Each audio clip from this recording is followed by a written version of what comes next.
On today's video, what we're going to be addressing is the TMI seats, the seat slides that come in that seat kit. Without having the seat risers that you got to buy separate, it's like $100 plus. We're going to be addressing that, how you can fix those. The wheels are on the car. We're going to crank it up, got the double din in, all that stuff right there. We'll address all of that, do a walk around, and show you the update. These right here are the TMI seats that came in for this car. Now this kit, it's around 6,000, some a little less, some a little more, depending on your styling. But these right here are the seat slide brackets you get. But there's the box TMI Pro Series seat sliders. I'm going to show you the junk they send, because odds are, if you order these TMI seats for your 66 to 69, 70, whatever the case may be, odds are the brackets on the bottom is probably screwed up. So before you make the mistake of putting these in your car, maybe damaging your carpet, you might want to take a look at this video and see what you're probably going to end up having to go through to fix it before you put these in your car and cause damage to your carpet. Okay, so these seats, a factory Mustang seat, bolts straight down to the seat platform, and it's got the holes in it. What they're expecting you to do is buy these right here. Well, most people don't want their head hitting the headliner and raise the seat up like that, so by sitting the seat lower, you don't have to worry about that problem. So, if you ain't going to want to buy these right here, this is what you're going to have to do to fix that problem. Now right here in this box, this is an unmolested box. None of this stuff has been modified. So straight out of the box, this right here, this piece, going right here, you notice, this is the way it came. This is straight up. So this right here, this is your carpet. That right there is going to damage your carpet as soon as you slide your carpet, seat slide forward and back. So that right there, bad design. You don't want to put that right there on your car. That damaged your carpet. So, looking at this one, it was cut off here and relocated right up here. So now, on this side, you'll see it was down here. Now it's relocated up here.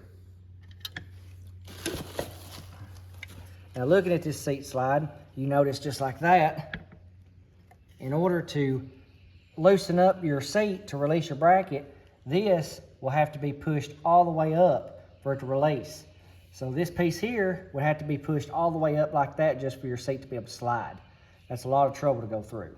So this right here has been relocated up here and ran all the way down.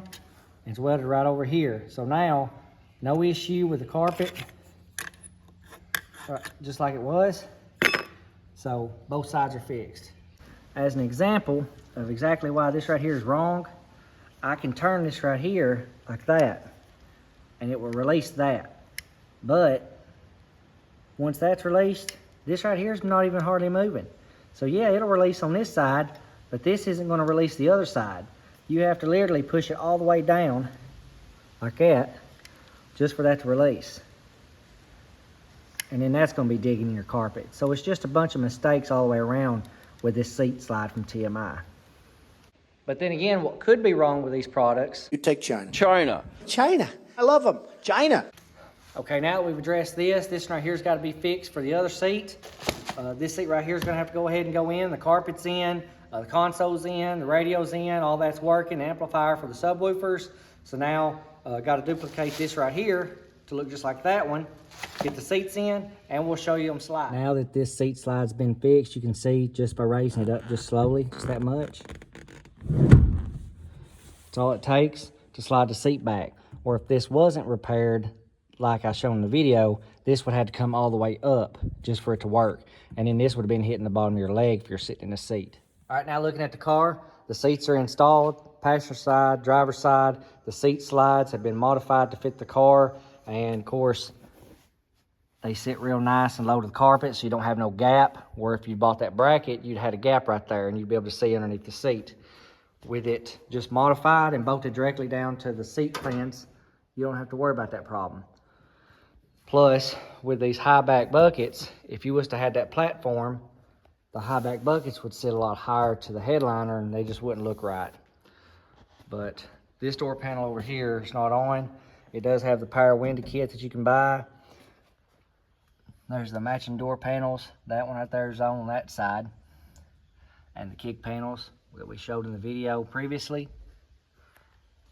And the console that was previously shown in the video. And you may be wondering about the hood. How's the hood open up? Well, right there you go. Up down switch right there in the ashtray, and that functions the hood up and down. Then you got the fog lights and a center vent. Rather than being up here, that's all blacked out. Center vent put here so that we can do this double din down there at the bottom. It looks a lot nicer.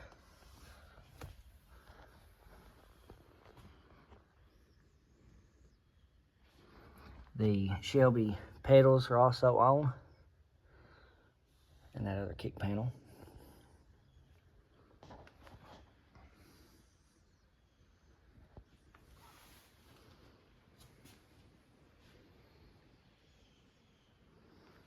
And then I'll look in there in the back seats. And you got those subwoofers in the back. So the 6x9s, the front kick panel speakers as well, those are wired to the CD player, and the subwoofers are wired to an amplifier with RCAs. So you got your lows there with your subs, and you got your highs with your speakers and tweeters. Now looking at the dash, see here, we're just going to turn the key back. Got the Pioneer doubled in for DVD player.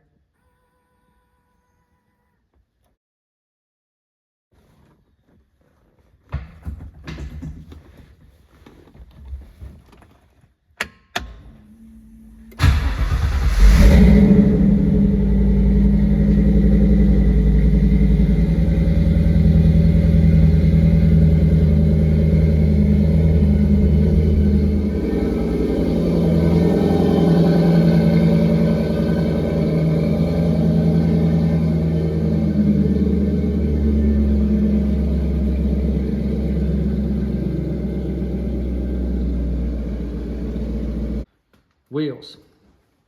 The wheels are on the car. This is the vintage wheels, sells these wheels. You can get them in all different custom back spacings depending on your rear end length. This is a 35 series tire. This is a 275 35/18. It's a 35, but it looks a little bit shorter than these over here on this car. These are 35s too, but these are 315s. So a whole lot more meat on the back of the 315s versus the 275s.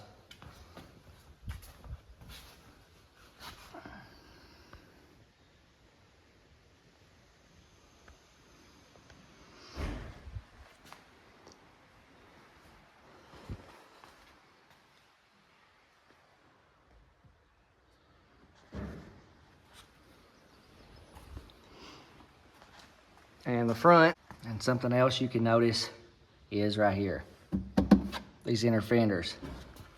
Most cars don't have them inner fenders, and then any debris, rocks, dirt gets thrown right up into the fender.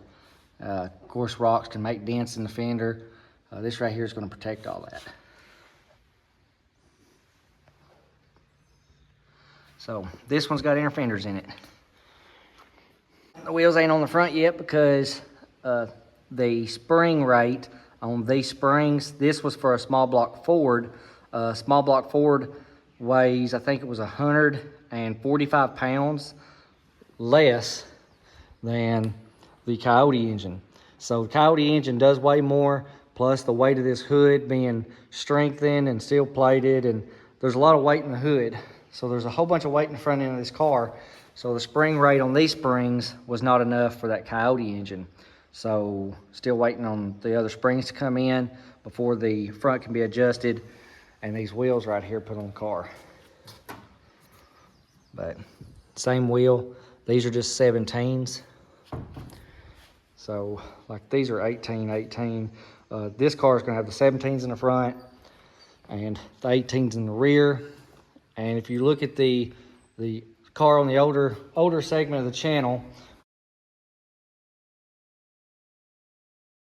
I have a car on there where it has a chin spoiler built into this front lower nose that goes all the way across, that the stripes come down on. And that car also has the 17s in the front and 18s in the rear. But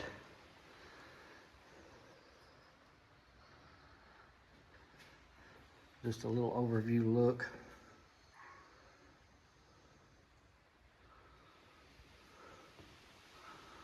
Of course, it's a little dusty in here from sitting in the garage.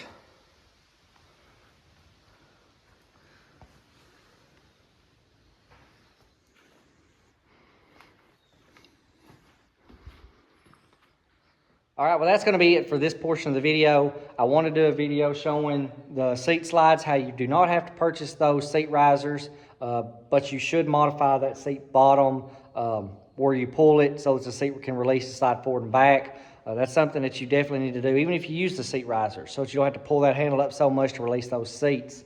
But this video just wanted to show the TMI door panels, mainly the seats, those seat slides, console being in, doubled in, cranking it up, letting you hear it crank, and that's going to be pretty much it. Of course, getting the wheels on there as well.